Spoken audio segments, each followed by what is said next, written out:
Hey there, Taos. It's reporter Jesse Moya with your sneak peek of what we have for you in this week's Taos News.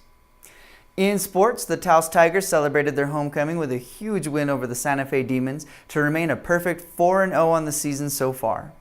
Arsenio, the Taos News sports editor, was on the scene for all the different homecoming activities and events, and Arsenio was also up at the Taos Ski Valley this past weekend covering the Bull of the Woods trail race. Be sure to check out his report to see how our local runners fared.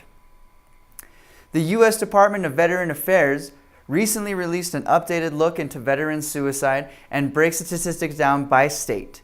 We take a look at how New Mexico stands with our men and women veterans. In light of the recent release of 74 priests and officials accused of sexual misconduct in the New Mexico Catholic churches, the Taos News sat down with a few counselors who have worked with victims of abuse to get their take on the effects on victims of abuse in larger communities in Taos. In addition, reporter Cody Hooks is taking a deeper look at last week's news from the Archdiocese of Santa Fe. While the Taos News initially reported only 3 priests from that list served in Taos, Peñasco, or Cuesta, the number is actually much, much higher. The Taos News brings you expanded coverage and even more context for the worldwide scandal that's hitting close to home.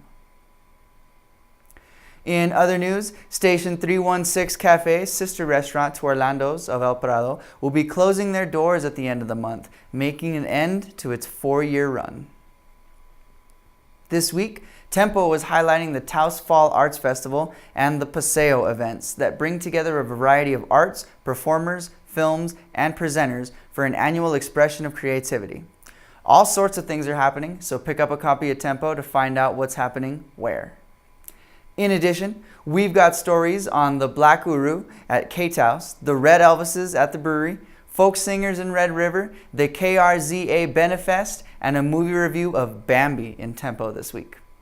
And in schools, we take a look at a recent dyslexia seminar where teachers and community members were able to participate in some activities designed to simulate the effects and frustrations of living with dyslexia.